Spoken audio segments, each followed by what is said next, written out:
दुनिया बदलने से ठीक पहले की एक सर्द रात। इतिहास के पन्नों पर अभी क्रांति का खून नहीं गिरा था। चारों तरफ एक अजीब सी खामोशी थी, एक ऐसी खामोशी जो किसी बड़े तूफान के आने का इशारा दे रही थी। सदियों से फ्रांस की तकदीर का फैसला खुदा की इबादत से नहीं बल्कि राजा की कोख से होता था। दया करो महाराज, हम गरीब हैं। यहाँ कानून कागज पर नहीं, शाही तलवार की नोक पर लिखे जाते थे।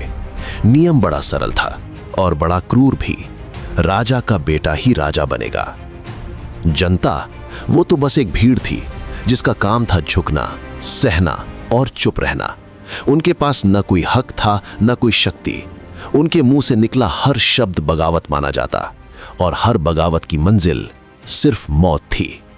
राजा का हुक्म ही खुदा का कानून था।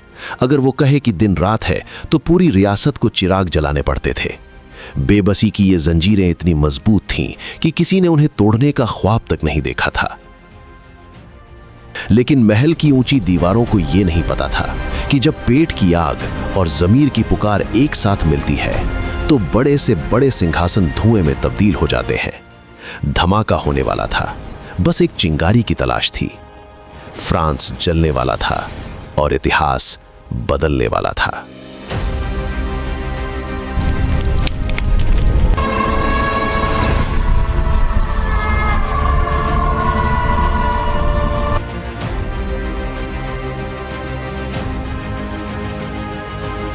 सिंहासन पर बैठा था एक शख्स, लुई 16वां, एक ऐसा राजा जिसके लिए कानून उसकी जुबान से निकलने वाले अल्फाज थे।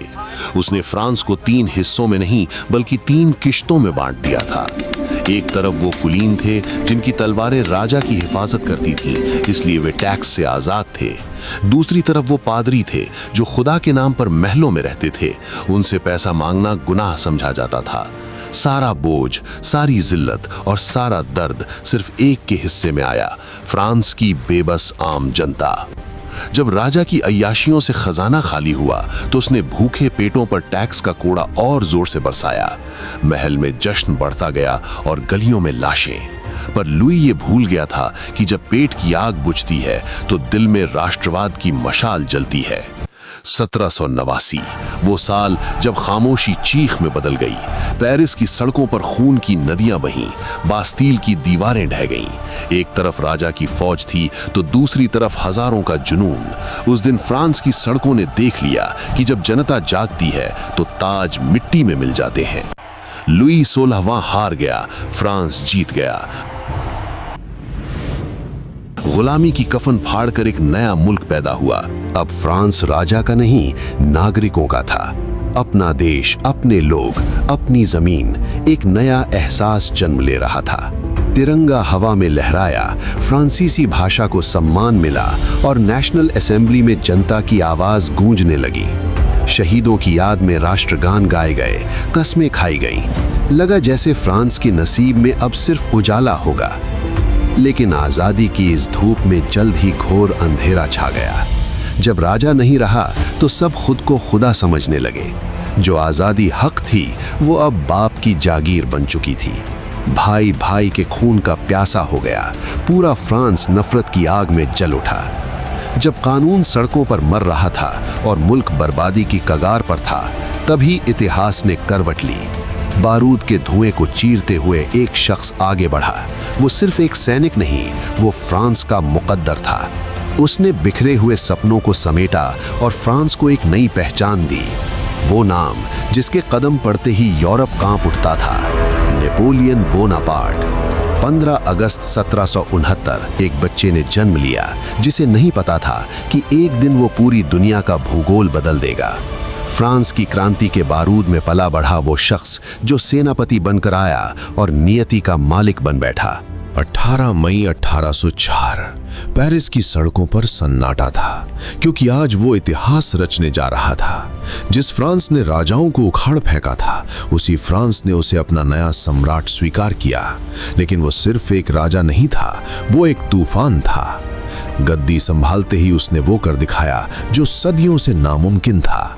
उसने पेश की नेपोलियन संहिता, एक ऐसा कानून जिसने ऊंच नीच की दीवारें गिरा दी। अब कानून की नजर में राजा का खास और आम नागरिक दोनों बराबर थे। उसने ऐलान किया, अगर तुम्हारे पास दौलत है तो संपत्ति तुम्हारी है, उसे छीनने का हक अब किसी राजा के पास नहीं। उसने जंजीरों को काट दिया, सामंती व्यवस्था का अंत किया, उन जमींदारों की कमर तोड़ दी जो किसानों का खून चूसते थे। संचार और यातायात के रास्तों को इतना सस्ता और तेज कर दिया कि व्यापार की रफ्तार ने आसमान छू लिया। शिक्षा की नई मशाल जलाई और विशेषाधिकारों को मिट्टी में मिला दिया। पूरा यूरोप दंग था। फ्रांस के बाहर के देश भी नेपोलियन की राह में पलके बिछाए खड़े थे। उन्हें लग रहा था कि ये छोटा सा दिखने वाला आदमी उन्हें राजाओं के जुल्म से आजाद कराएगा। लोग उसे मसीहा पुकार रहे थे, उसे मुक्तिदाता मान रहे थे। मगर इतिहास कभी इतना सीधा नहीं होता। जिसे दुनिया अपना हीरो समझ रही थी, जिसकी एक मुस्कान पर लोग जान देने को तैयार थे, उसकी आंखों के पीछे एक खौफनाक मंजर छिपा था। लोगों को क्या पता था कि जिस मसीहा का वो इंतजार कर रहे थे, वो दरअसल एक ऐसा साया था जो पूरी दुनिया को अपनी मुट्ठी में कैद करना चाहता था। जिसे वो हीरो समझ रहे थे, वो असल में एक शातिर खिलाड़ी था। नेपोलियन, जो कभी फ्रांस का मसीहा था, अब एक खौफनाक सनकी बन चुका था। उसके लिए कानून वही था जो उसने लिख दिया और सजा वही जो उसने सोच ली। उसकी सल्तनत में आजादी सिर्फ एक शब्द बनकर रह गई थी। जुबान खोलना गुनाह था और नेपोलियन के खिलाफ बोलना सीधे मौत को दावत देना।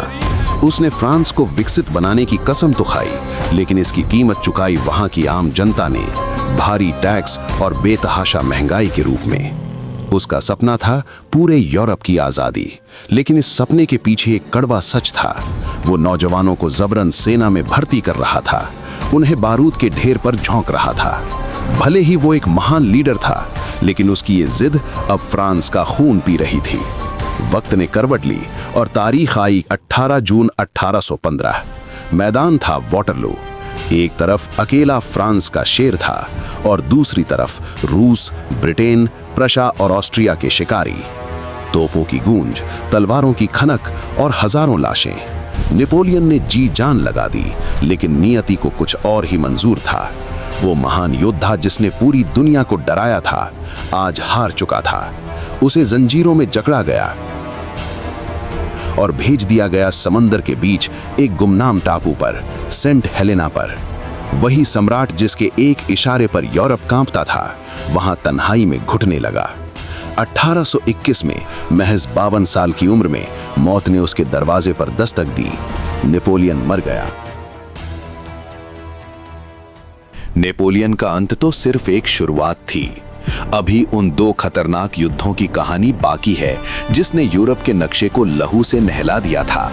वो रणभूमि जहां मौत नाचती थी और वो रणनीतियां जिन्हें आज भी दुनिया के महान सेनापति पढ़ते हैं, वो सब आप देखेंगे अगले हिस्से में। ये तो बस एक ट्रेलर था। अगर आप इतिहास की इन परतों को इसी तरह अपनी आंखों के सामने जीना चाहते हैं तो अभी इस चैनल को सब्सक्राइब करें और लाइक का बटन दबाकर अपनी हाजिरी लगाएं। 2026 में हम इतिहास को फिर से जिंदा करने आ रहे हैं। क्या आप तैयार हैं हमारे साथ इस सफर पर चलने के लिए? खासकर उन जाबाज स्टूडेंट्स के लिए जो क्लास 10th की बोर्ड परीक्षा या किसी भी एंट्रेंस एग्जाम को फतेह करना चाहते हैं, ये सफर आपके लिए सबसे बड़ा हथियार साबित होगा। क्योंकि हम सिर्फ पढ़ाते नहीं, हम इतिहास दिखाते हैं। अब आपकी बारी है। नीचे कमेंट में बताइए अगला धमाका किस टॉपिक पर होना चाहिए।